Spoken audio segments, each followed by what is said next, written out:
Bismillahirrahmanirrahim. So today we will discuss financial sector reforms. That is, obviously the financial sector led to the global financial crisis. So what is wrong with it and how we can fix it?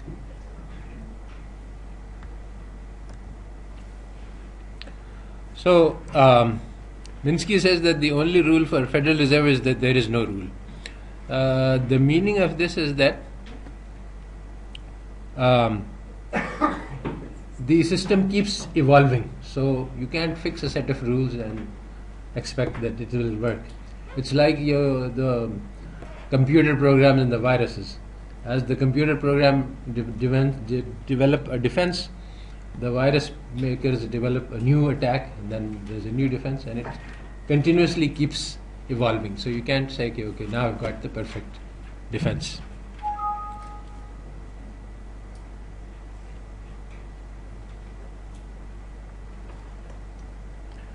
So the issue is, how can we fix the financial system? So Minsky says that first we have to figure out what is broken that needs to be fixed, and what is the theory we will use to fix it, and if we don't fix it, then what are the problems that will arise?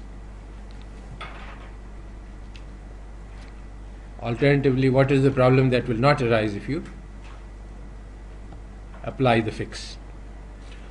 So the first thing we need to understand, and this is very important, is what do banks do? I've tried to explain this many times, but let's start once again because it's very important to understand. Let's suppose that we have one bank and it has nothing. There is no money in the system. Money is only with the Federal Reserve. Now somebody comes in and it's asked for loan of 1 million rupees. So what the bank does, it opens an account for the person in 1 million, and there is nothing. The bank has nothing. And it has now a piece of paper which says, I promise to pay you 1 million rupees 1 year from now, let's say, or 1 million plus interest. So now it has this asset. This asset is the piece of paper which is the IOU from the person, and it has a checking account. Now this checking account, the person can write checks on it. Whenever the checks come in, the bank will pay. Let's consider the worst case, that the person writes a check for 1 million and says, give me cash today. So what the bank will do, it will call up Federal Reserve or Central Bank and say, okay, I need cash. The bank will say, show me the asset. The guy will show him the asset, that I have this piece of paper which is a promise to pay. Says, okay. So they will give him an overnight loan of 1 million. Okay, and cash, and this cash then the man will give to the customer. And actually every bank has an account with the central bank. So in their account they will be negative 1 million. Obviously they have some previous assets, otherwise central bank will not allow you to have 1 million. So they put some money in their account. So there's some adjustment occurs at the central bank account between the bank and the central bank. But on the ground, at the branch, the bank has just paid out cash, which it did not have. And now it will keep borrowing on an overnight basis for 1 year, until it gets the loan, and then this will be finished. But this is not, of course, how it happens. There's not one bank, but there are many banks. And now, of course, so the bank, the other banks are also making these loans.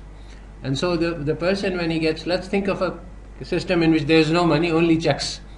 So this bank, when he writes a check for 1 million, he deposits it in some other bank, or he gives it to some other person for payment, and that other person deposits it in his bank.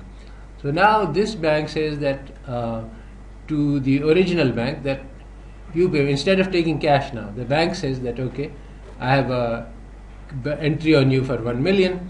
But this bank also, by the end of the day, many people have deposited checks.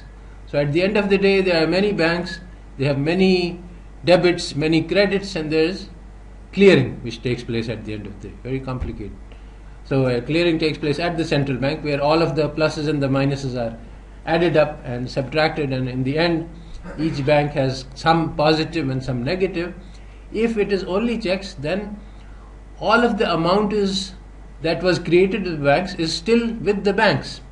So if somebody has a negative, somebody has a positive. So in the interbank market, the bank which has excess money can lend to the bank which is short, and so it will all clear out. There is no recourse to the central bank because it's all within the system.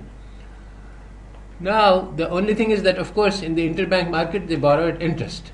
Now you have made a loan at say 10%, and now you see the conventional story is that you had cash and you gave it. So now when you earn money, when 1 year from now you will make 10% profit on it. That is the financial intermediation story. But this story is not correct, and what's happening is that you make the loan without having the money, and then you borrow as you go along. So you make, let's think of it as a sequence of 365 overnight loans that you take in order to keep afloat, in order to be able to service your liability. Now you see what happens is that if the interest rate goes up, the discount rates at the bank, suppose you lent the money at 5% and the interest rate, the discount rate is 3%, then you have a margin of 2%. But if the interest rate goes up to 7%, now you're dead, because you have loaned money at a low interest rate, and now you have to service that loan, you have to borrow money at a higher interest rate. So this is important to understand. Alright, so what do banks do? They find credit-worthy customer and they try to give him a loan. Then they create an account in the name of the customer, and they service the account. And there is high leveraging, which means that the bank doesn't have all the cash that is needed to service that loan. Fractional reserve means that you only have a fraction of what you owe. In Pakistan, the fraction is very high. It's around 30%, if I remember correctly.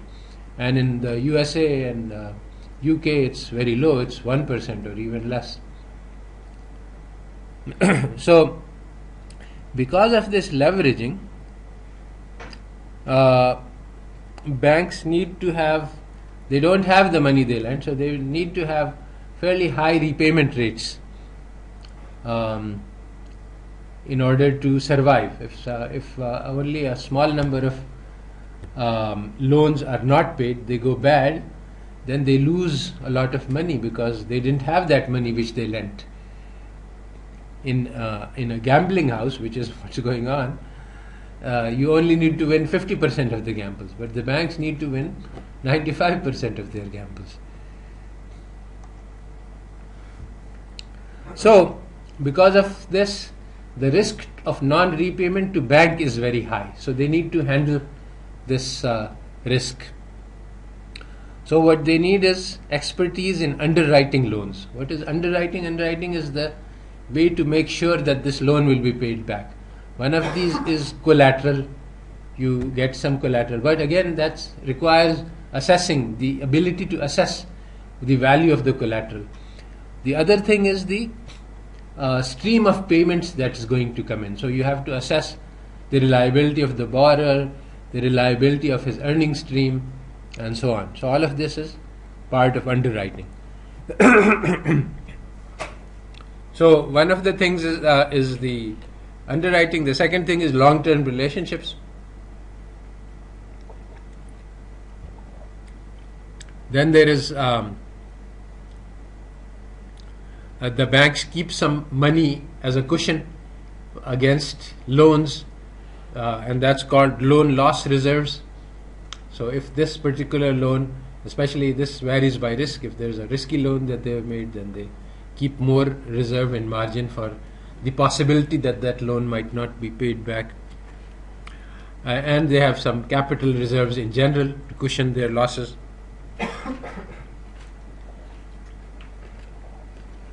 Then they also keep some portion in safe, highly liquid assets to cushion against shocks. And of course, the central bank is the lender of the last resort. And there is FDIC, which ensures that there are no bank runs. So,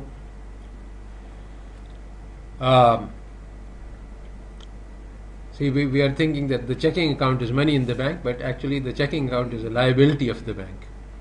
So, this deposit insurance covers the bank's liability if the bank does not have. See, if the way to compare it is, think of something which we will discuss later, which is called narrow banking, in which is called 100% reserve banking. So once a person brings in a deposit, this deposit is in his account, and there is that money, and you don't do anything with it. And when he asks for it, then there is no risk. There is no need of deposit insurance because the deposit is always there. So when you have deposit insurance, it means that the deposit account has nothing in it. Otherwise, you don't need deposit insurance. So when the deposit account has nothing in it, it is a liability because you have thousands of deposit accounts. Any deposit owner at any time can say, I want this deposit. And now there's nothing in the account. So either you can borrow to repay, or if for some reason you can't get money from interbank, then you have to go to the central bank.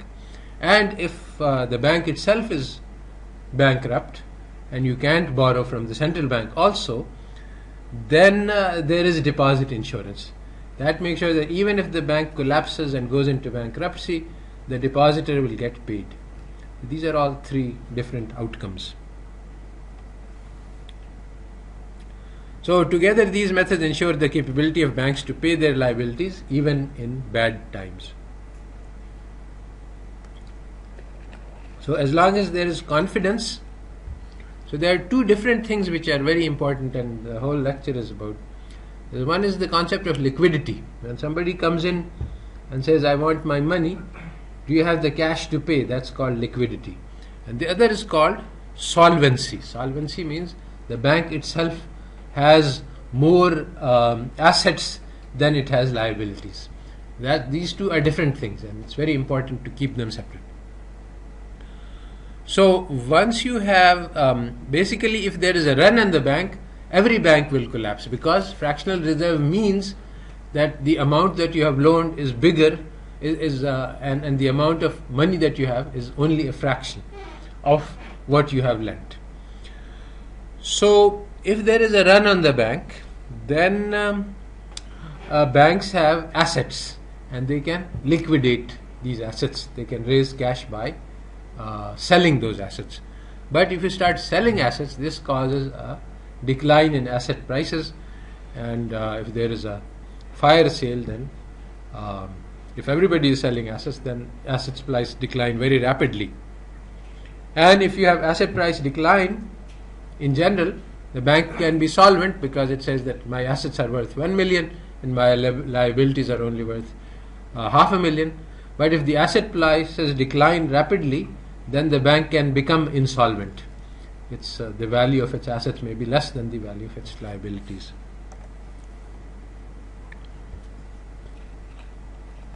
So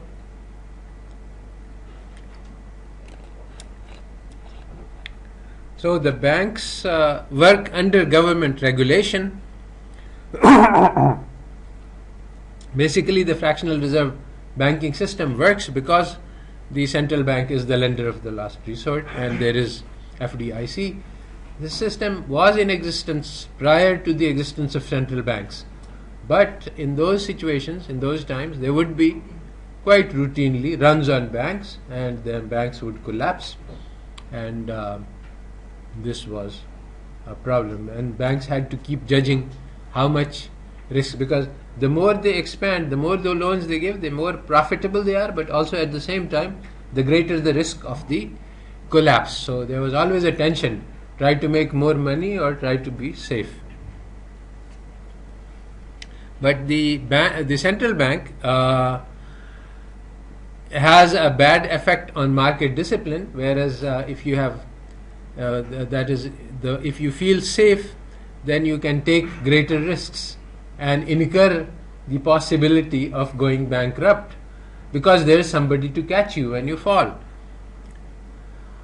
So the government's job is to regulate them to make sure that they don't take extraordinary risks, because otherwise they have all the incentive to take extra risks, because if they fail, the government is insuring them. So they gamble without they can win, but they gamble and they can't lose. So this is always a good gamble. But so this means that the government has to regulate them, and because they rely so much on, basically they have to, the lender of the last resort and many other protections. So in principle, they should be at the mercy of the regulators. The regulators should be able to say that you have to do this, X, Y, and Z, because they can't survive without the government. But in practice, it doesn't work that way because of regulatory capture. But we should understand that this is a empirical problem. So now suppose a bank becomes insolvent. What that means, that happened greatly in the global financial crisis. Banks had assets which were mortgages. These are claims on houses. Now the value of the houses was very high, and so and they had liabilities which were accounts that they had to pay on.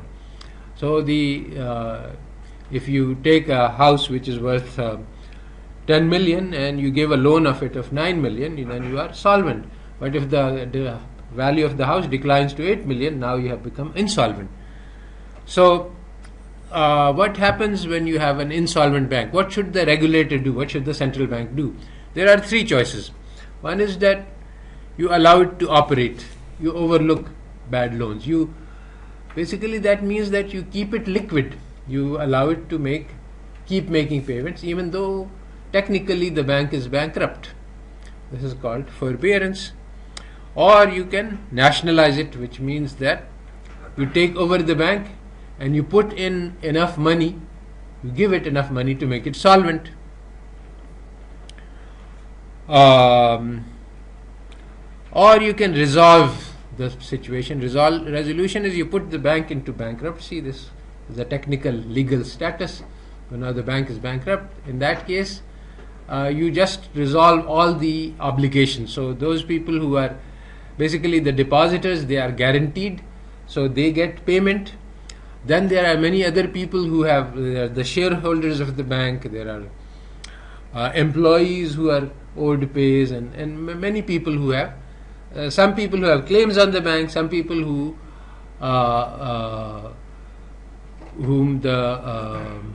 who are supposed to pay money to the bank. So bank has both creditors and debtors.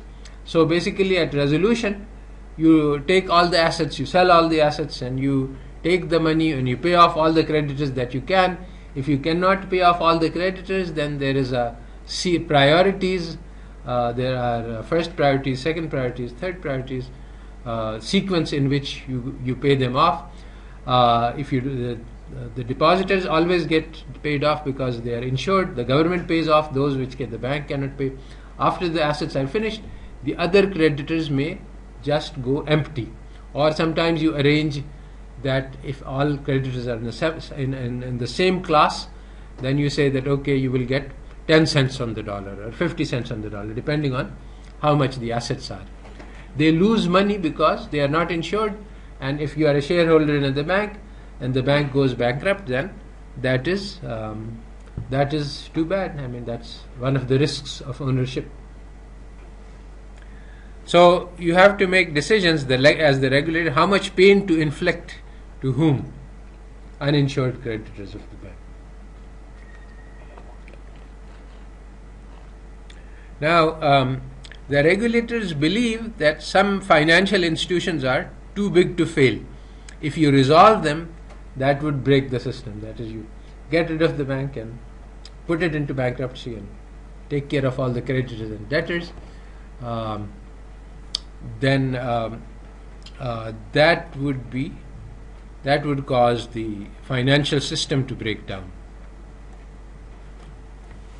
But this idea of too big to fail is a formula for irresponsible behavior, because the too big to fail banks have no risks of failure. So just like that, these are fully guaranteed. Yani, this is not there is nothing written, but there is widespread belief, like AIG, the big banks believe that the government will not allow us to fail, and the government also, although it never says such a thing, as long as they believe that this institution is too big and if we allow it to fail, it will collapse the system, then basically the banks are guaranteed. So what the text says is, if you allow this to happen, if you allow this impression to emerge, this is a formula for irresponsible behavior, because the banks who are given this guarantee, they will misbehave. It is not that there is a risk of misbehavior, that once you give it a license that go ahead and do whatever you want, we will back you up, we will take care of any problems. The book gives the example that you take a teenager and you give him a shining bright car and you say, okay, don't worry, if you crash it, or I'll take care of the court and I'll take care of the liabilities, then you are guaranteed that that it will happen. So this is so the question is, how should we run regulation to make sure that these problems do not occur? Now you see, I'm teaching you some things which are not taught in conventional macro, because according to the conventional macro, money, banks, these are non-existent, because money is a whale, banking is a whale. Banks do nothing other than take money from somebody and transfer it to others. So basically they are intermediaries. If you take them out, so this is just complete misunderstanding of how the system works, and that is why the economists did not have a clue as to why global financial crisis happens. And what is even more amazing, even today they are saying the same thing, that no one could have predicted the global financial crisis, and that's why we didn't predict it. This is what they are saying today. Big names like Krugman and Lucas and nobody who knows nothing about banks could have predicted for sure. So if you want to be able to predict, then you need to know more about banking than these people do.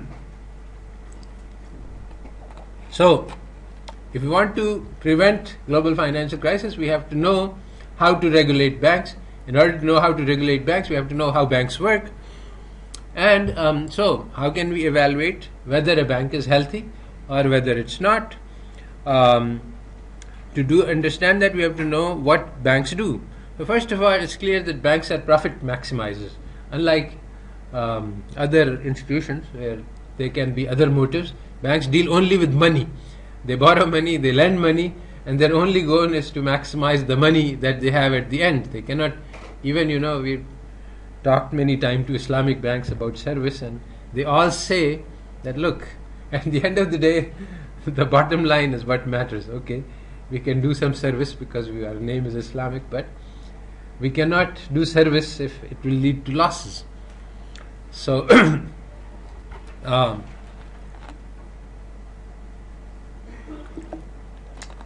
they have constraints of liquidity. They need to make sure that they are liquid, and they need to make sure that they are solvent.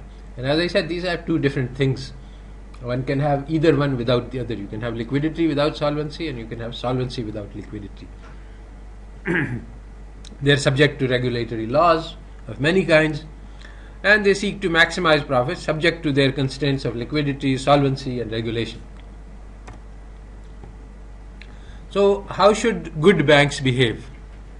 Well, basically, on each loan they charge a risk premium, because all loans are inherently risky.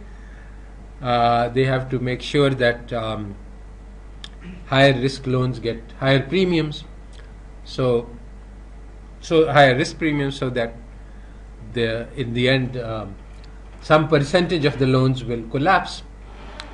So given 100 loans,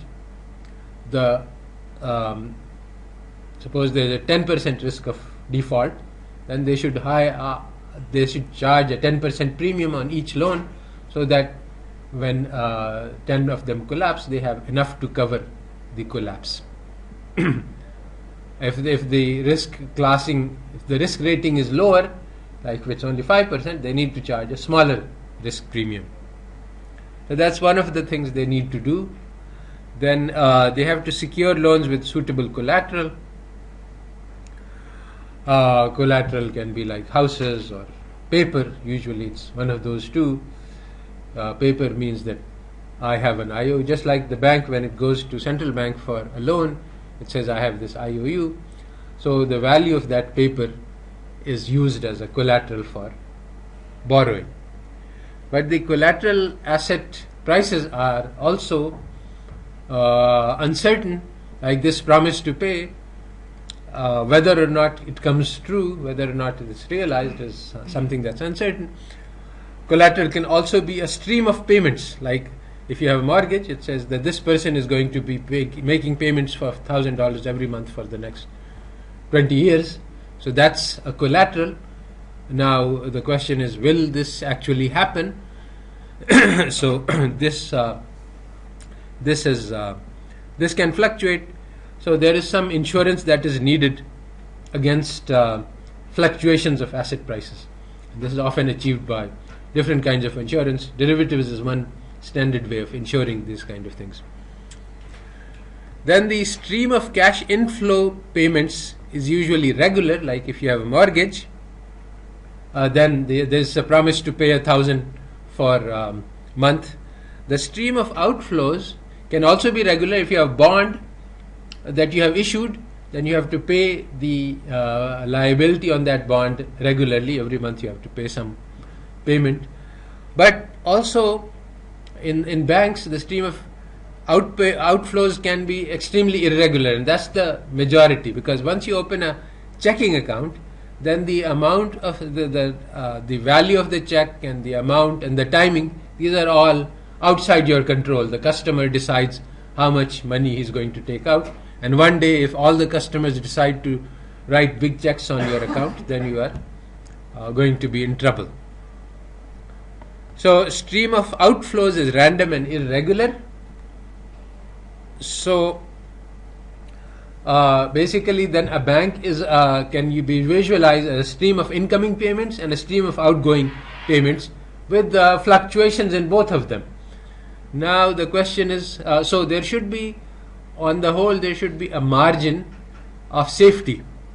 That's a profit margin which should cover the risks of default and generate profits as well. So there are two types of analyses which are done at the banks. One is called a cash flow analysis, net cash flow, what's coming in. So you do month by month, that okay, we have so much money coming in every month from different people, and so much money going out. That can be estimated that on the average our depositors take out so much percentage of their they write so many checks. So there's a cash outflow, cash inflow, and net cash flow is what's coming in versus what's going out, and that can be extrapolated for many months in the future. Alternatively, you can do a net worth analysis that look at the total value of the bank, which is the present discounted value of all the outflows and then present discounted value of all the inflows, and that's your net worth, and you can see if my net worth is good or bad. So according to Minsky, net worth analysis is not very good for many different reasons. One of these is that bank assets are not very liquid. So when you say, okay, my net worth is high, that doesn't take into account the fact that some of the assets that you own cannot be sold very quickly.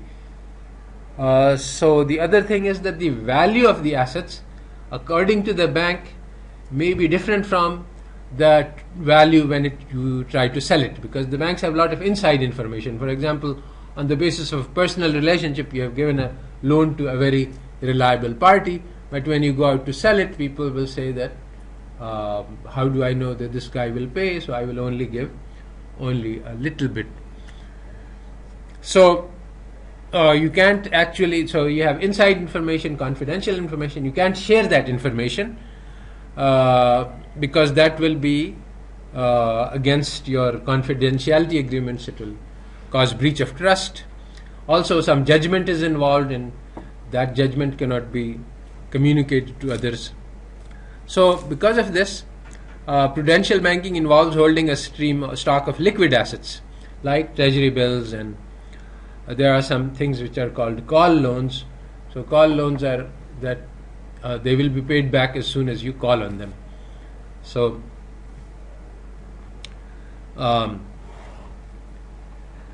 up basically from the period from 1930 to 70, bankers did not basically commercial banks did not take risks. So all of this was sort of irrelevant.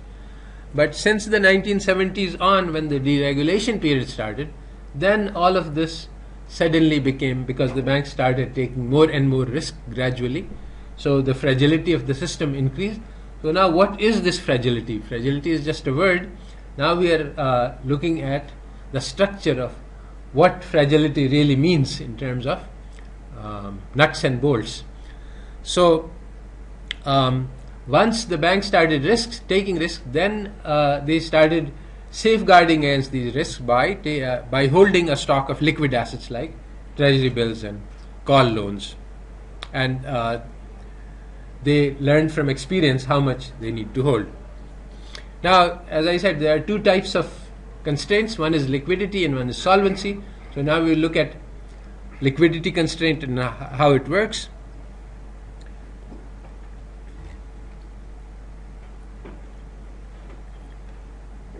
So the banks, because they have high leveraging, they have only a very small amount of cash lying around, and they have very large amount of liabilities. So liquidity is always a serious problem. The assets that the banks have are long-term fixed of payments. Like, think of your mortgage as the basic example. So mortgage is a 30-year loan. Every month you're going to get $1,000. But against this you have issued a huge liability, which is money which you did not have, and you can get any type of call on that money to pay. So the obligations of the bank are demand deposits, which means that they are payable on demand. Whenever somebody walks into the bank and demands it, you have to pay, even though you don't have any money. So fractional reserves means that you can have unexpectedly large clearing losses. This is when this is a technical inside banking term, that at the end of the day clearing takes place. This is called actually interbank clearing, which takes place at the central bank. That all of the incoming and all of the outgoing is calculated, and then suddenly you get presented with a bill from the central bank that your incoming checks were 1 million and your outgoing checks were 10 million. So you have a clearing loss of 9 million. And now you have to cover this clearing loss by borrowing on interbank. So large clearing losses will happen. There is no way to prevent that. So what is the defense? Well, if you have cash reserves, you can take care of this. Or you can do interbank borrowing, that's your second reserve. Or you can go to the central bank, that's your third round. Fourth round would be selling your assets, etc. That's really an emergency in which even if the central bank refuses to lend, and it can do so if, for example, if the bank is insolvent, then the bank can say that we will not lend you, because basically the central bank asks you to show an asset against which to lend, and if your assets are not worth that, then the central bank may refuse to lend, or it may lend. That's what we said. The forbearance is that we let it go for now. So in addition to the liquidity constraint, we have solvency constraints. So since banks operate on small capital margins, a small change in asset prices can make them insolvent. And this is not like ordinary business. Ordinary business, you are a factory, you own the factory, you own the machines. Even if the value of the machines goes down by half, it doesn't really affect your business, because and the same thing, if the bank was 100% reserve banking, which is what financial intermediation tells you, then the value of assets wouldn't matter so much. But because the bank is very high leverage, so it's only operating with a 5% margin, So if there's a 5% decline in asset prices, then the bank's assets are wiped out and the bank will go into insolvency.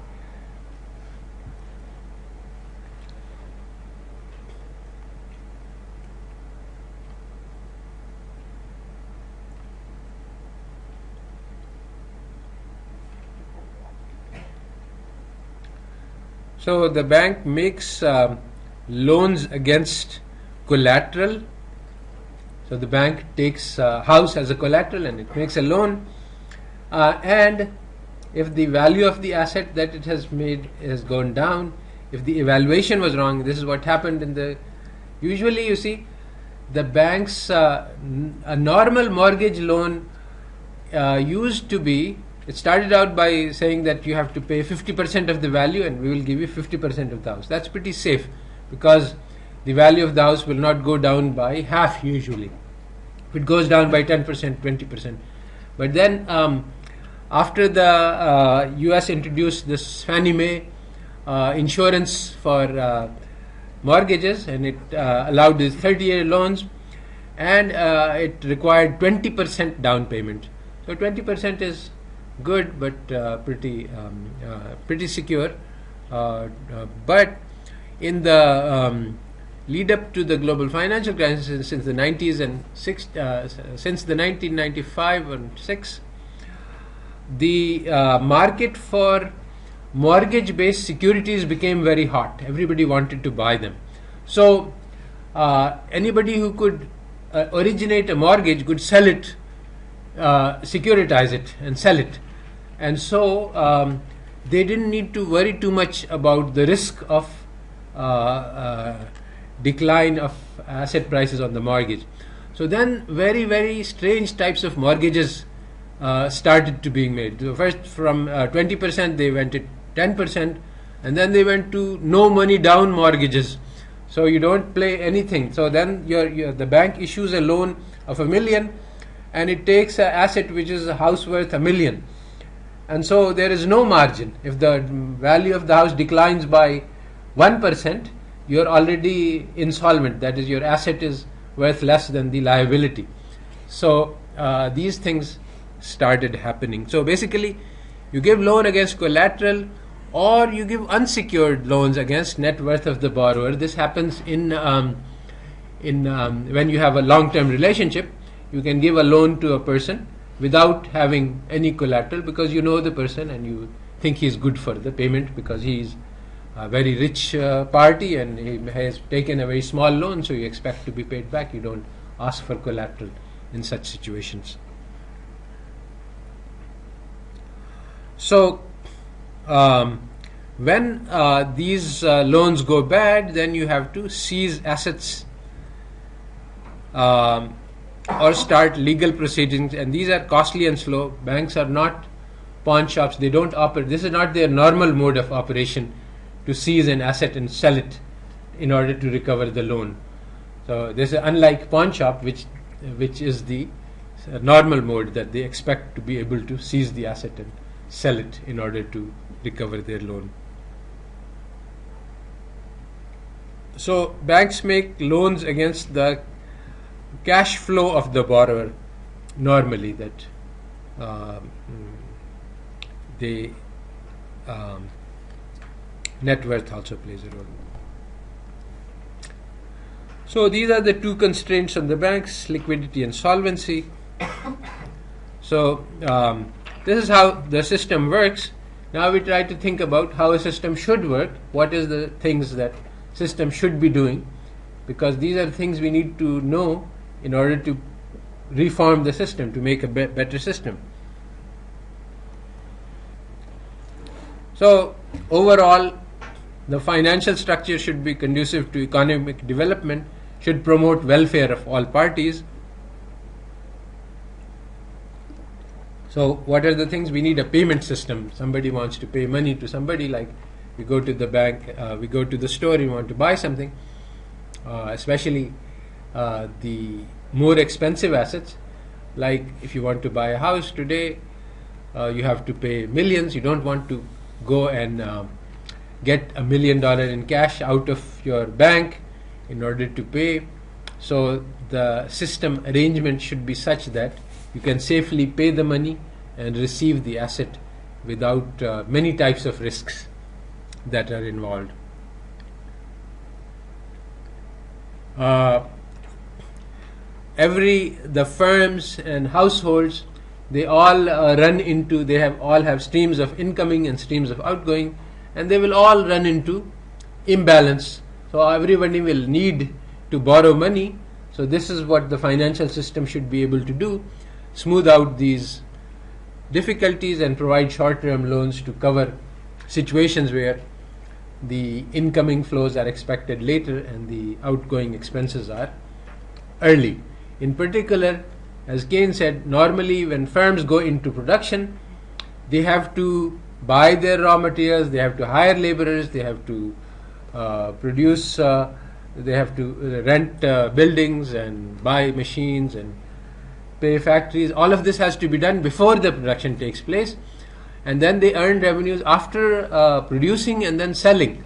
So automatically there is a need to borrow money. So this is required, money is needed in order to make the system run. You need to have housing finance. Housing is a big purchase. It requires 30-year loan means that basically you need to earn money for a lifetime in order to pay for a house. So this requires financial system to be able to handle that. There is lots of financial services that are needed: insurance, retirement, brokerage,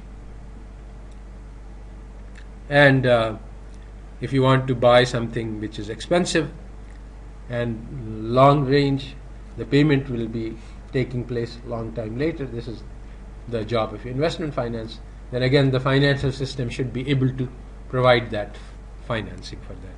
So these are the functions that we need a financial system to fulfill. So a little more detail on these of things. So how can you have a secure payment system? Basically, I have a deposit.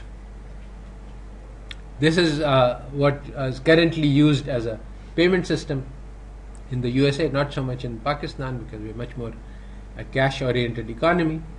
But basically in India they experimented with eliminating cash, which means that everyone has to have a bank account, and then all the trading takes place by bank deposits.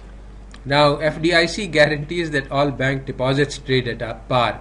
Now for those who believe in financial intermediation, this sentence itself is mysterious. But basically a bank deposit, if I have money in the bank, since the bank already uses that money, the deposit is just a claim on that bank. So now when you don't have a central bank, then claims on different banks are worth different amounts, and in fact banks would issue their own currency, and these would not necessarily trade at par because some banks were more risky than others. But now when the central bank is guaranteeing that every deposit will be paid dollar for the dollar, then your deposit becomes equivalent to the amount of money in that deposit. So they trade one for one across banks. There is an alternative to banking deposit system, which is the postal saving system, which is basically you hold accounts at the post office, basically, which means that the government runs the banking system via the post offices. And this is a alternative which has been used in some places. And the third alternative to create a secure payment system is narrow banking, which is 100% reserve banking. So banks hold all the money that you put in. They don't make any loans. They are just ways to transfer money from one place to another. They don't do any investment. They don't do any business on their own. They provide a financial service.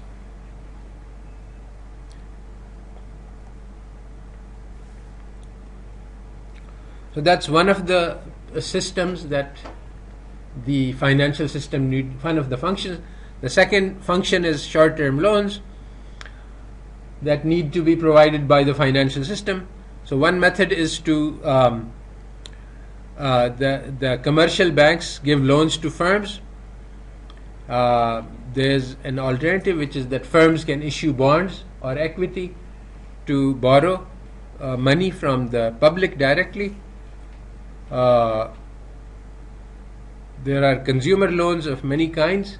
Credit cards is one way to give consumer loans, short-term financing for consumers. There are student loans for education and similar loans for other purposes. These are long-term loans, but in the USA they are issued by government guarantee. Initially the government used to make these loans, and then the private banks stepped in and said that why don't you allow us to make these loans, and you just provide a guarantee that we will be paid back, because these are long-term loans and they are paid out of when the student gets a job, and when he starts earning, then he gets payment. I think that, yes, I took one student loan from MIT, and the terms of the loan were that if you don't have a job, you don't have to pay back, but the loan did accumulate interest while you're not paying back, but you're not required to pay back until you start earning.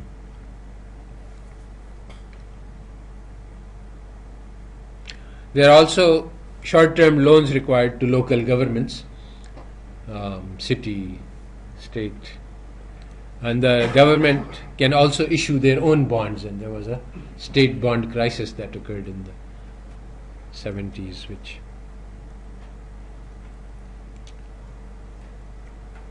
states defaulted on their debts.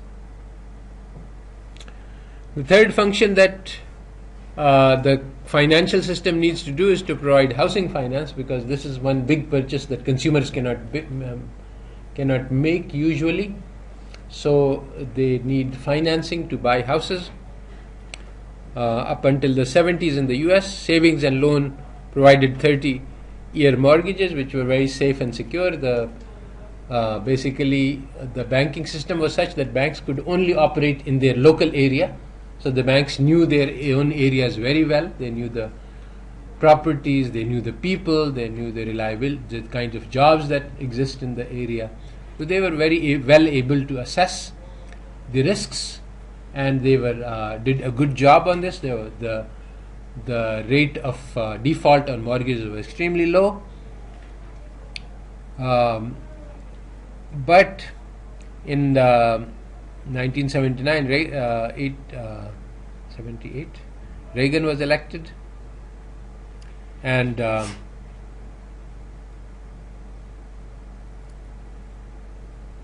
he started financial deregulation. The Reagan-Thatcher era led to extremely, when he started deregulation, then the banks started to take more risks. We have already studied how the banks always have incentive to take risk because they gamble with other people's money.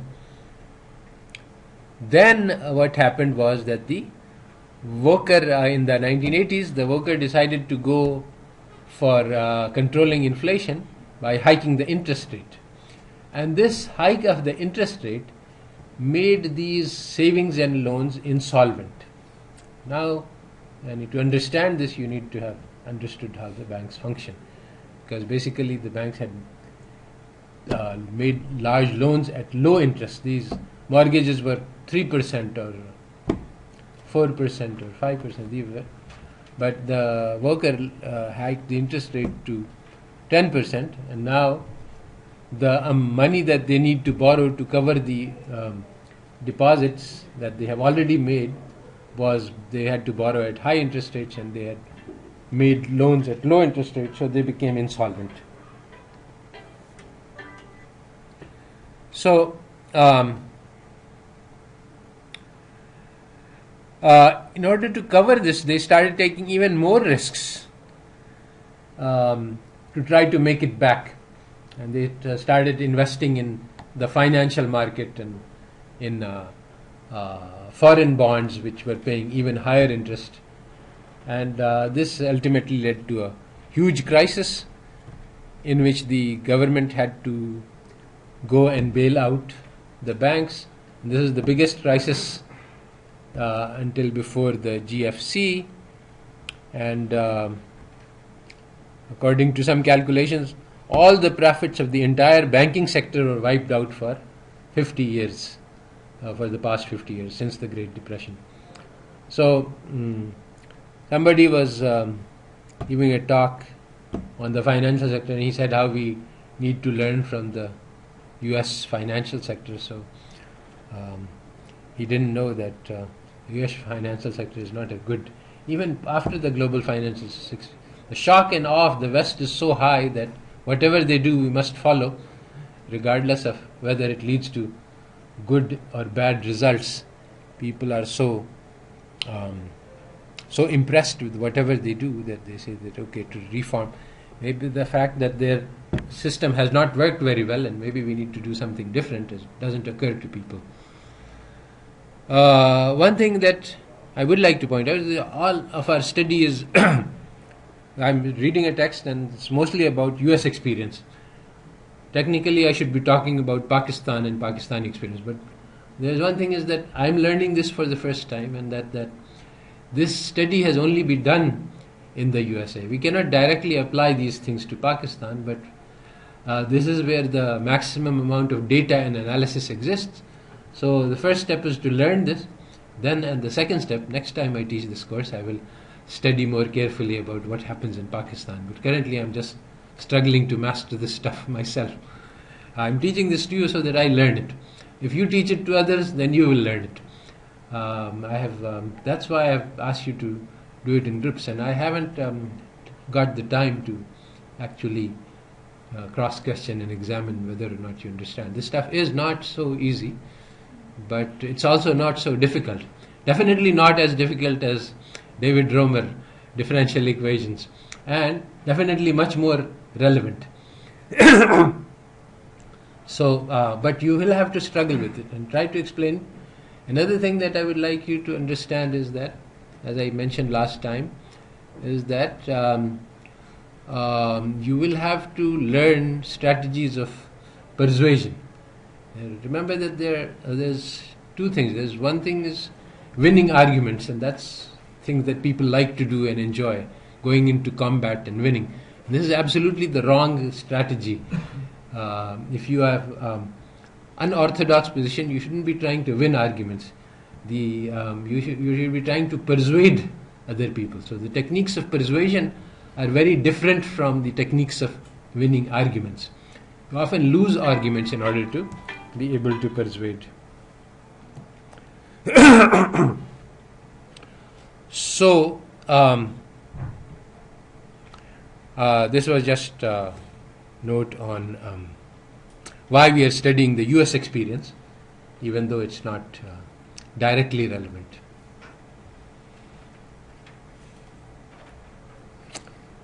So housing finance is especially important because this played a very important role in the global financial crisis.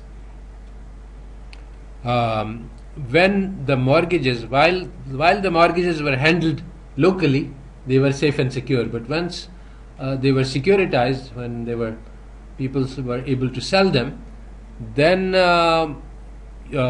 this was a hugely profitable business. And then lots of fraud occurred. Fraud in origination, meaning that the person who created the mortgage knew that this was a bad mortgage, it was going to go wrong. There are many steps which are taken to prevent this kind of thing, to prevent bad mortgages. There are people who go and evaluate the worth of houses. So they provide a certificate that the value of the house is so much. They are independent evaluators. Then there are other people who provide insurance for the mortgage stream. They look at the income stream of the person who is earning, and they provide a guarantee. And then there are credit rating agencies, so all of these conspired to be part of this fraud, because everybody was making money from this. So there was massive fraud all around. Lots of mechanisms were in place. All of these mechanisms failed simultaneously because the profits for everybody lay in the wrong direction. The motives were wrong. So one of the things is that we need alternative modes for financing homes. There are other modes. The government can finance mortgages directly since it bears the risks. Currently the system in the US was that there's Fannie Mae and then there's Freddie Mac. Both of these are organizations which insure mortgages, and in fact many people, those people who don't like who are free market ideologues, they have blamed these insurance organizations that this was the cause of the crisis, that because the banks had these insurance, so they were able to generate fraudulent loans and get insurance on them, and that way they didn't bear the responsibility. And if the government would just get out of the sector, then the financial sector would be more responsible. This is just a complete misunderstanding of the picture, but it is a way to defend free markets.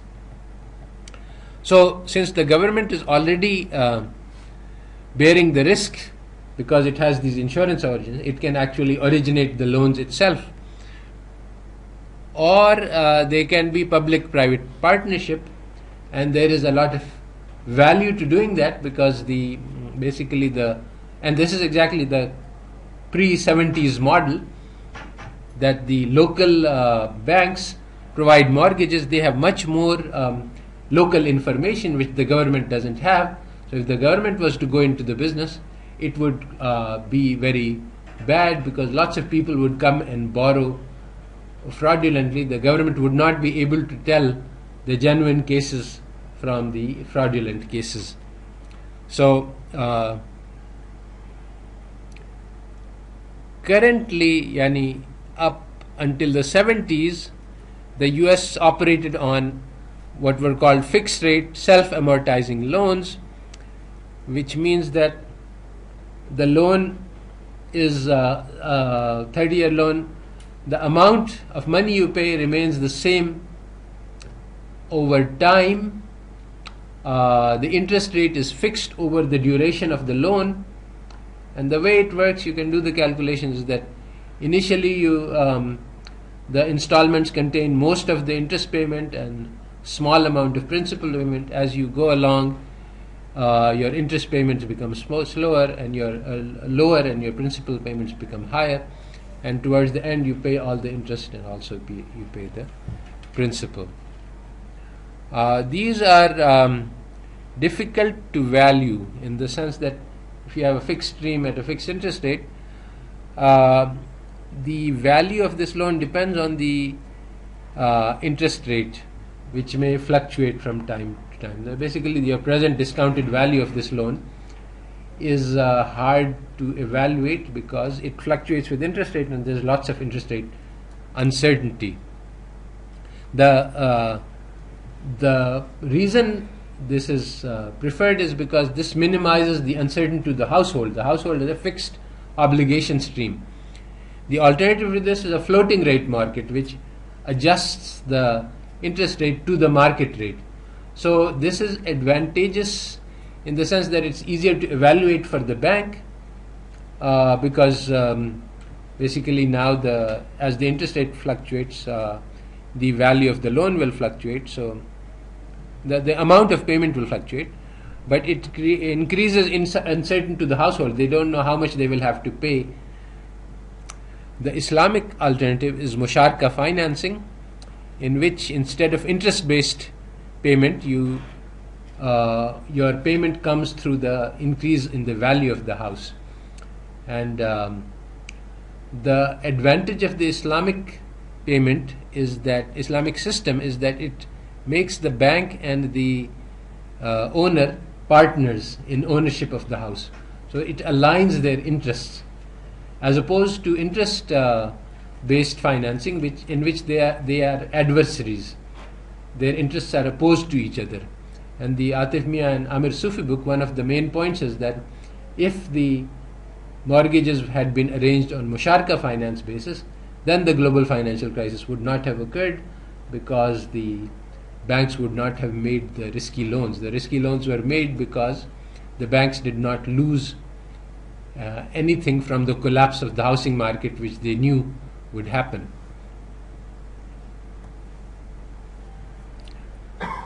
So the system, the financial system, should be providing a wide range of financial services.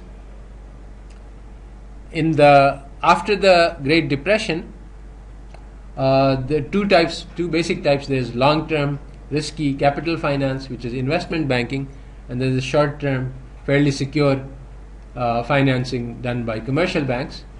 And these two types were clearly separated in the post-Great Depression era.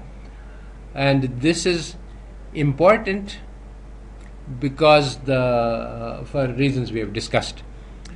In the 70s, after deregulation started happening, there was banks started offering multiple services, and this creates room for fraud and deception, because bank can sell risky goods to consumers who are not very sophisticated financially.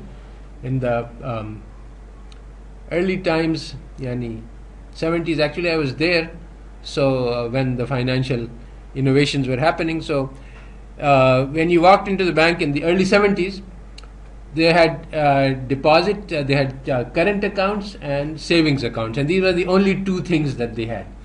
So you could put your money and write checks on it, which would be there was zero interest, or you could put money into the savings account, which would earn maximum 5% interest. The banks were not allowed to offer more, and technically the condition was that in order to withdraw money from your savings account, you have to give them notice of 1 week or 1 month, and that is but actually at that time nobody bothered. You could just a savings account was just like a checking account, so you could keep all your money in a checking account.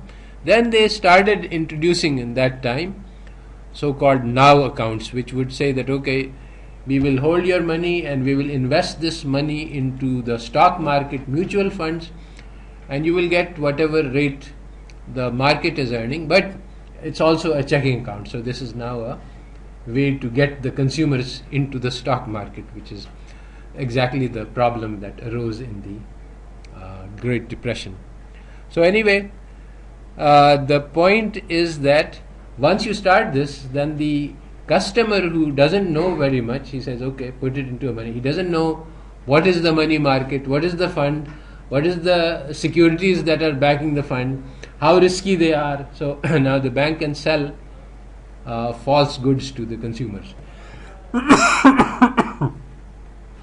There were lots of fraudulent transactions like this. There were lots of fines that were made to banks in the global finance, but nobody was prosecuted criminally, so there was no real, it was just a minor slap in the wrist. Bad boy, don't do this, with a smile and a wink. There was a creation of Consumer Financial Protection Bureau, which has not, it's not clear how good this works. So the investment banks, they make big long-term loans to firms and governments, and they operate in a different way from the commercial banks. Either they can directly hold debt. So this was the early pattern. You had very rich people like Morgans and Rothschilds. They had lots of money.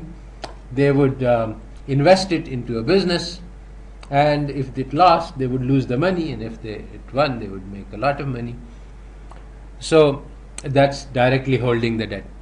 Or they can securitize the debt. They can say, okay, I'm going to build a railroad, this requires $1 billion, I will put half of it myself, and the other half I will sell shares in the railroad to whoever wants to be partners in this. Or they could go in for a small partnership. 3 rich people say, okay, I'll take a third of this, you take a third.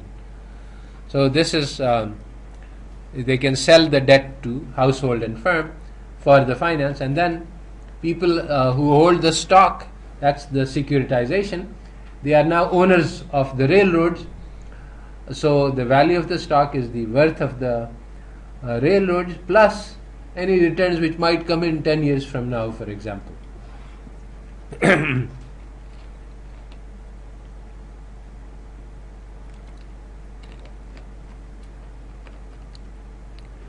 The investment banks can also offer to fund those. They can act as third parties. They can say, all right, you need the railroads need to raise $1 billion. Say, okay, we will sell 1 billion. This is in the stock market to whoever wants to buy. So what they do actually is they act as intermediaries. They give the money to the firm which it wants, and they promise to sell the stocks of the firm, and they take a hefty fee for this service. Alternatively, they can just sell, they can get out of the middle, they can take a fee and they sell the stocks, and they say that whatever we can sell, that's what you get. Because these are long horizon, so there are large risks of both interest rate risks and default risks. Remember, the interest rate risk arises because they are lending money that doesn't exist. The New Deal, which occurred in the Roosevelt administration after the Great Depression, this prohibited commercial banks from getting involved in this kind of business, the investment banking. However, deregulation in the 1970s eroded the restrictions. Slowly they started doing things, they started participating in investment, which was actually prohibited, but they found ways to get around it. They would start, they would money market shares and buying stocks in investment firms. They started getting involved in the 70s, 80s, and finally in 1999 the Gramm-Leach-Bliley Act repealed the Glass-Steagall Act, and there was also the Commodity Futures Modernization Act, which also furthered this deregulation by creating derivatives and making them completely unregulated.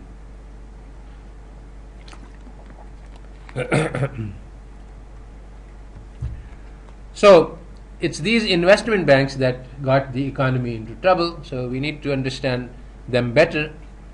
So there are 4 models of investment banking. There is standalone investment bank and partnership.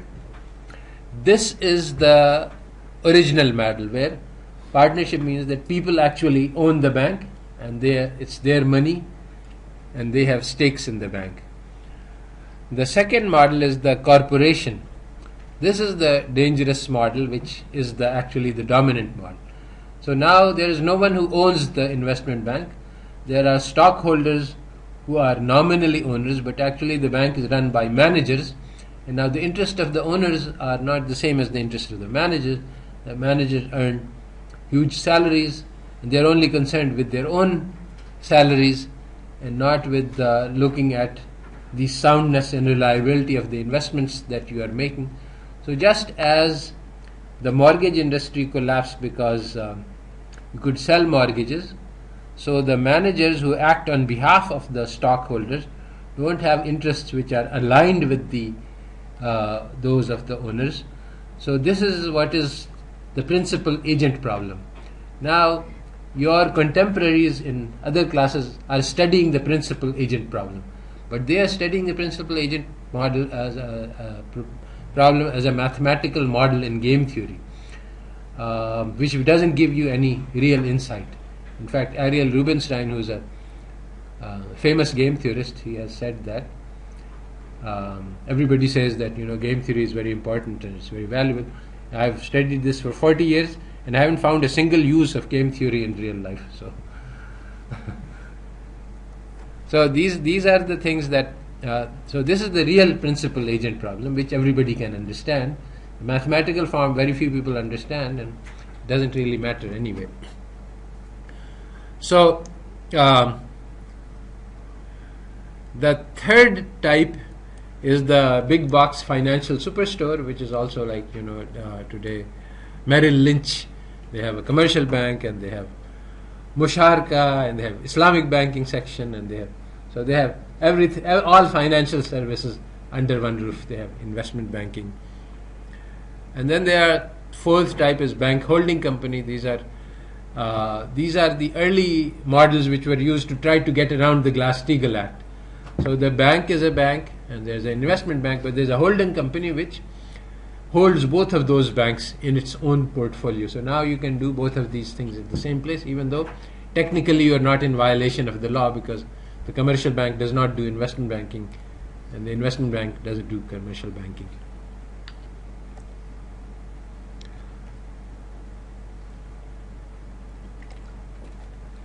So the major shift that happened over the 20th century was that from partnership investment banks you went to corporations in investment banks. So the partnerships were risking their own money and they took calculated risks, but the shift to corporate form brought in managerial capitalism. Now we began to understand, you see, Minsky's key concept is that this is the era of managerial capitalism.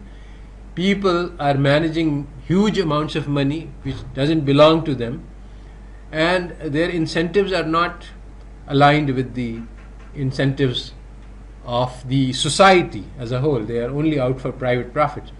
So you see, the basic key to capitalism is the idea of the invisible hand, which Adam Smith said, that let everybody work for their own private profits and people will good results will happen. To some extent it is true, although everywhere you can see violations and failures, but basically if you have firms and they are selling goods to people and they can make profits by being more efficient, by producing the good more cheaply, then this is aligned with the interest of the public. And basically in commercial banking and in commercial firms, these things are, the problems with the invisible hand are not so huge. But when you get to managerial capitalism, then you have huge problems, because there are these people, they are handling billions of dollars on behalf of others, and they can actually cause a massive impact on the economy, and they can make very bad decisions, and they have every incentive to make very bad decisions. So this is the problem which leads to repeated crisis. So basically the corporate form, when partnerships became obsolete for a number of reasons, the big investment banks became corporations. They would sell their stock, so now the ownership of the corporation lies in the hands of the public, but the owners are not really owners, or rather they didn't have executive authority, they just hold stocks in the bank, and the risks became much greater because the managers don't have long range goals, and the investment bank is actually making long range investments, but the managers are only looking up to their own retirement or even getting a bonus and going out.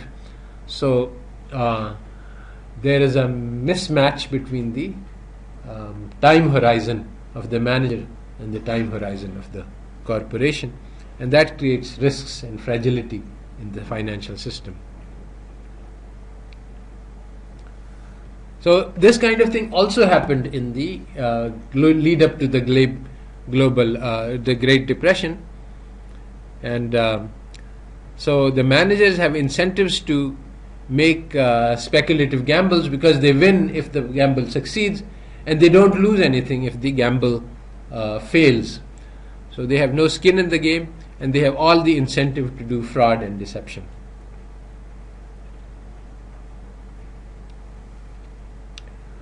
So what Minsky says is that the Glass-Steagall, until this course I thought that it was the repeal of Glass-Steagall that was crucial, but Minsky says that was not the important thing. That was already obsolete in 1990s, because many managers could found many ways to go around Glass-Steagall, and the whole environment had changed, and basically The central issue was that these managers were playing with huge sums of money with radically wrong incentives. So that was the key problem that needed to be solved, that was not addressed. It was just putting in artificial. See, once you have this huge sum of money at your disposal, then you're going to do something. You have lots of power. So, and if you have incentive to do the wrong things, you're going to do it. We don't. That's what he means. That the system is, and you can't make a law to prevent somebody who's a billionaire to do what he wants to do with that money. He will find a way. So, the problem is to align the incentives somehow, to make sure that the things that he is doing with his money, the wrong things are not done somehow. And this is the problem that needs to be solved. The simple idea of just separating investment banks, that was suitable in the 20s, but is no longer the issue. So how can we reform banking according to Minsky? Well, the Keynes proposal,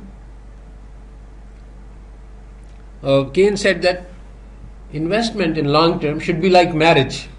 You put down the money and then you're committed until the long term. There's no possibility of separation. And this is exactly the Islamic view also, that when you make an investment, you are one of the investors. You can't sell your share to somebody else. Technically, I'm not talking about the spirit and not the law. People have now found ways in Islamic banking of selling shares, etc. I don't know the extent to which this is haram or halal, and I'm not talking about that. What I'm talking about is the spirit is that actually there's an Islamic maxim that the gain that you make is because of the risk that you take. The gain on money, basically money is not allowed to earn interest because there is no risk in interest. Money which is invested in business is allowed to earn interest. So people asked in the Quran, the people asked, why? What's the difference?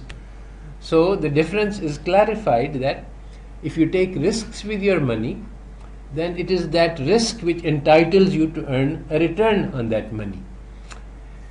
And so basically the genuine thing is that you run a business, you are owner of that business. If the business makes profits, you make profit. If the business makes losses, you make losses, and that's exactly the right alignment. So there is commitment, there is personal responsibility, and as we have seen everywhere, this failure of this commitment and personal responsibility that's causing problems all over the system. So Islamic finance, genuine Islamic finance, not the fake Islamic finance that we see today, would be a major solution. There is a problem and a downside to this, which is that there is lack of liquidity. You're an owner of business, you have a lot of money invested, but you might be temporarily illiquid. So there are many solutions which could be found to this. The government could act, or the central bank could act as a lender of last resort. Basically, you need somebody to provide liquidity. The private sector is not a good solution to this, as the experience shows. So the private sector solution is that you securitize this and you sell these stocks.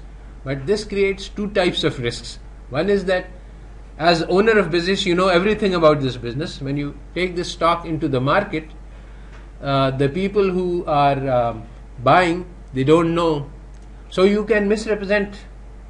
And this happened so many times that the Florida land deals are famous in USA, that here is some nice land in Florida and you will retire to this land and it's worth a lot, when it was just a swamp land and so on.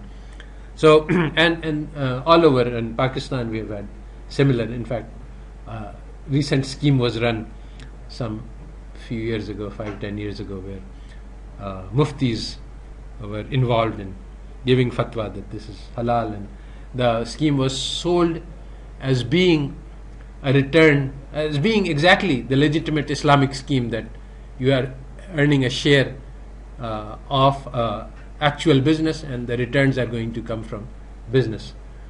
But if you looked at the amount of the return, you could have said that no legitimate business can earn this much returns. So anyway, it was a Ponzi scheme and it collapsed. Actually, there's still a debate and controversy as to whether this was a Ponzi scheme or not, because it was shut down by force, and people said that this is a legitimate business and it was earning returns. So I really don't know what happened. So one of the things we need to do is to eliminate too big to fail. This is a guarantee for failure. And the opposite of the too big is the small bank, community bank, which provides all sorts of services to its local community, which it knows. And this is actually the exactly Islamic mode. And the first Islamic bank that was launched in Egypt was exactly a community bank, and it worked along these lines, and it worked very well. And it was shut down because of fear of political fears that this would be strengthening the Islamic Brotherhood, even though the bank itself was not political and was actually quite helpful. So this model has never been replicated. That was the original Islamic model, and that's the real model of Islamic banking. And after that, when the second wave of Islamic banks, they were just imitating the West. But this one was a correct Islamic model, which has never been done again.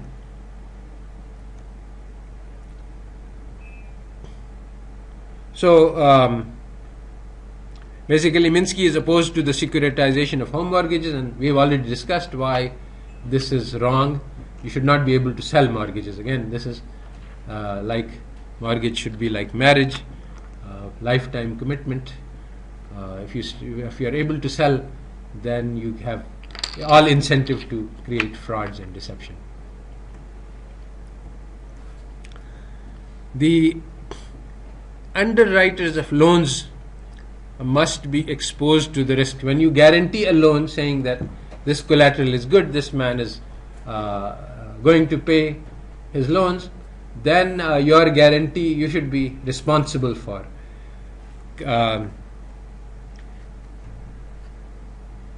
Basically, securitization, as it was going on in 2000, eliminated this underwriting process, and this played a huge role in creating the bubble. The process of underwriting was completely undermined, where you guarantee the reliability.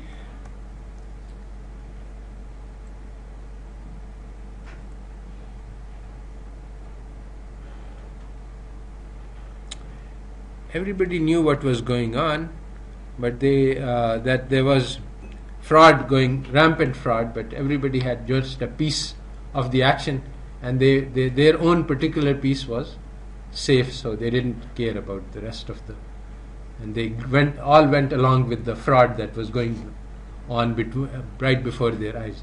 So everybody, and contrary to the economists who had no clue about whether or not a crash is happening, everybody who was in the industry had a very good idea that, and they kept saying these things, that there's lots of risk and it's increasing rapidly, and the economists kept saying, no, don't worry, we have got everything under control, there's rational expectations, and there is no possibility of a major crash.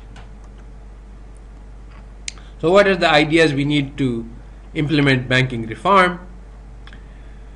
We should try to, all of these maintain exposure to risk, provide responsibility, go towards smaller institutions, decentralized banking. These were all things that were done in the post Great Depression. But these days, post 2008, actually all the moves that have been made have been in the opposite direction. So the government protections that are currently being provided are have to be changed, because the way currently the government is protecting banks is it's protecting unsafe and too big to fail banks, and it's promoting risk and promoting fragility. So this has to be changed.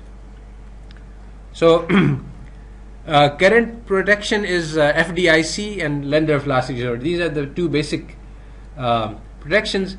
The deposits of the banks are insured, regular banks, and the banks have liquidity so the deposits actually makes the bank solvent, commercial banks, because that's the only asset, and as long as that's insured, the banks will always be solvent. It's 1-to-1. But also the liquidity is protected by the lender of the last resort. But during the global financial crisis, the government extended this protection to all banks and shadow banks and uninsured banks, and this policy was very bad, because basically it created the too big to fail, and it encouraged bad banking practice.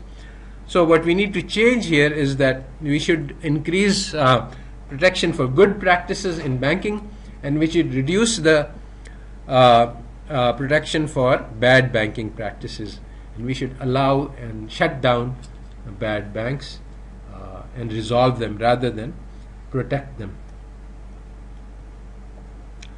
So the two protections that we need to provide are liquidity management. According to Minsky, liquidity is not an intrinsic characteristic of asset. Again, we say, and that's sort of Keynesian theory, that assets vary in liquidity from most liquid to. But basically, if you look at closely at the financial institutions, then you see that liquidity depends on many things, and it's actually not an asset but an institution which is liquid. Is the bank liquid? Is the bank able to service its commitments? So this is a function of the cash flow stream of the institution, not so much of the net worth. So if you have a bank, whether or not it's liquid depends on the both the internals of the particular institution and also the market conditions. So there are two names which are used. There's idiosyncratic risk, which is idiosyncratic means subject to the particular individual, and then there's market risk, which depends on the whole market. But liquidity risk can be idiosyncratic. The bank inflow cash stream is not enough to meet its outflow, but it can also be market wide. Everybody is facing the same problem, and it's due to some external circumstances, not the bank, like massive defaults on mortgages. Also, one bank, a large bank, which suffers an idiosyncratic problem, can infect the whole market, so risk can multiply.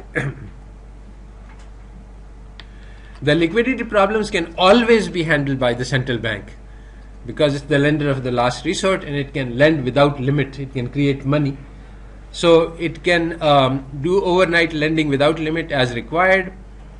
Minsky advocated the extension of this facility to the shadow banking sector. If the Fed had lent reserves without limit to all financial sectors on an overnight basis, the global financial crisis would have been resolved earlier, liquidity crisis. So this kind of protection should not be restrained, according to Minsky. Contrary to this is the idea, the Friedman's idea, that you should control money supply by use of reserves. This is just the wrong idea. You can't control reserves. Reserves have to be supplied according to the liquidity needs of the bank. So instead of controlling reserves, which is the theory which is being taught all over the other place in other macro, is that the job of the central bank is to manage the high-powered reserves. And this is completely the wrong understanding of what the central bank does and what it should do. And on this basis, you cannot create a good financial system. So what the bank needs to do is to control the quality and the quantity of the loans being made directly. And this can be done by handling the discount window. And that's what Minsky says, that there should be no interbank borrowing. Anytime any bank runs into trouble or it needs override, it should go to the central bank. This holds for the regular banks as well as the investment banks as well as the shadow banks. There are three types of banks: the investment bank, and the shadow banks are outside the ambit of regulation.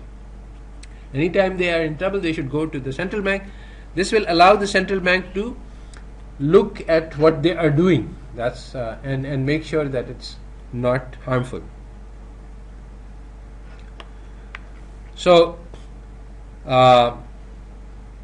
one of the things that the bank, so that's how liquidity is managed, and the bank should provide liquidity to all the institutions, and nobody else should be doing that. What about solvency?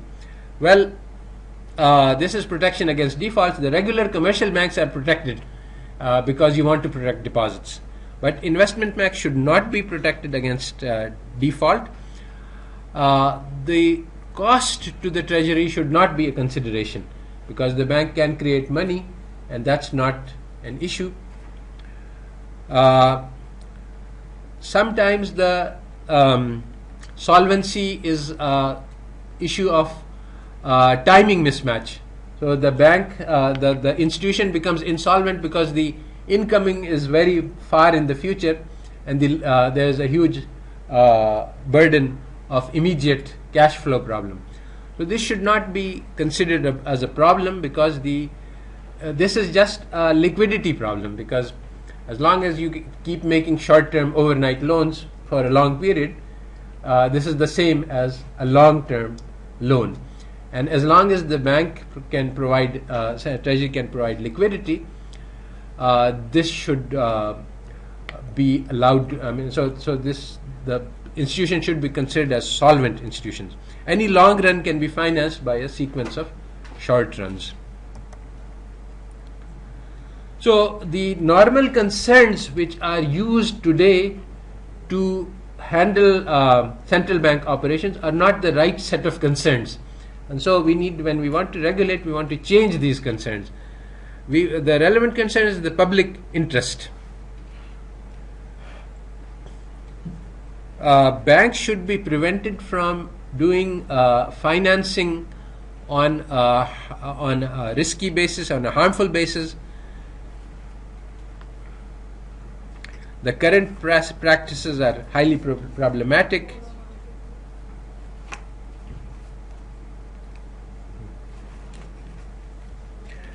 Undesirable, and basically the one key thing is that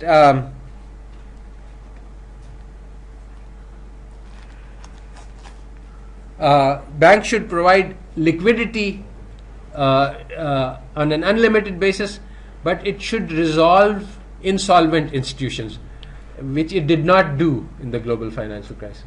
Institutions which were insolvent were allowed to continue, and it recapitalized them. It provided them with loans to at 0% interest. It was basically giving them money to make sure that they have enough capital to become solvent again.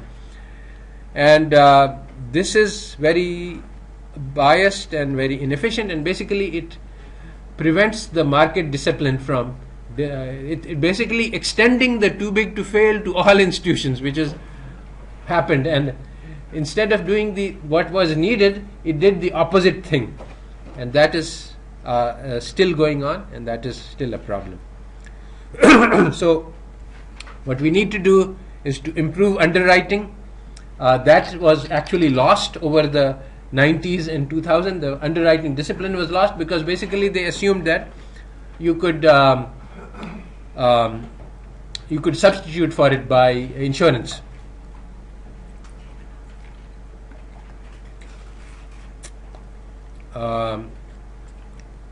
Raising capital requirements, you think that if the bank have less leverage, then they will perform better. Enhancing bank evaluation, and micro and macro-prudential regulations. Oh, I see, you have a paper. All right, so we will end here. There's a little bit left, but